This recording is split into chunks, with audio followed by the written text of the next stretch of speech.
You have decided to set up a new planted tank.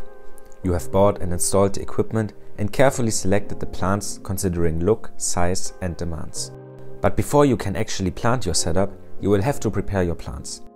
Especially for beginners, this is not self-explanatory, and I have made mistakes myself when I have set up my first tanks. But it's actually quite simple. I'll show you how to do it.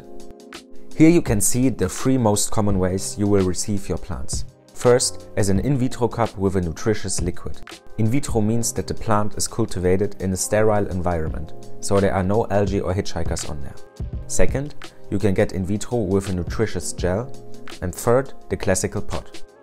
To prepare your plants, you will need aquarium tweezers, scissors of your choice, but they need to be sharp, a container with water at room temperature, another container for trash, some type of tray for your prepared plants, paper towels and a spraying bottle for water.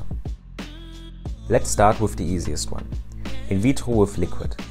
Open the cup and carefully take out the batch of plants. Wash off the liquid and then put some paper towel on your tray.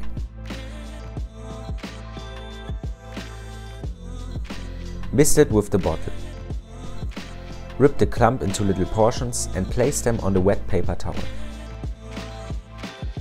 Done.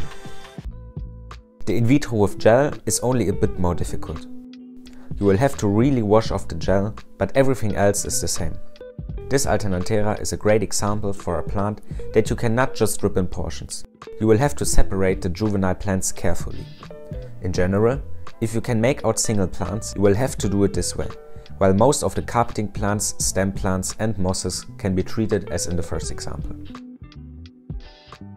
The classical pot is the most challenging of the 3, but nothing to be afraid of. Take out the plant with the batch of wool out of the pot. Don't just rip the wool in pieces. Most of the time there is a spot where you can open it up, revealing the roots of the plants. Here you have to be careful to not rip off any roots. Remove all the wool you can, sometimes using the tweezers and washing it off helps. Pro tip: if you only have a few stems, cut each one in half and plant both parts in the tank. They will each grow into a separate plant. This works for all common stem plants like Rotala, Ludwigia, Hygrophila and Limnophila.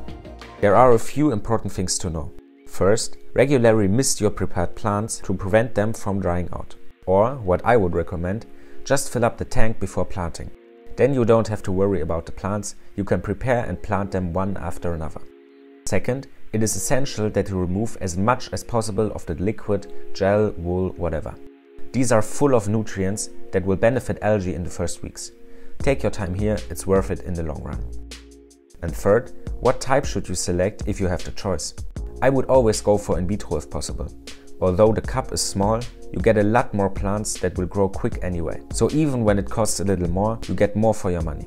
But it's worth noting that some plants are not available in the in vitro form, especially the true underwater plants, because they can't grow immersed. Oh, about that, you will get most of your plants in their immersed form. They need to adapt to living underwater. So don't worry if parts of your plants die off in the first weeks. As long as new parts are growing, everything is fine. That also means that most plants look different at first, but after a few weeks they will look as expected. Just have a little patience and don't panic. So those are the most important things you have to know to get a perfect start with your plants. I'll see you in the next one.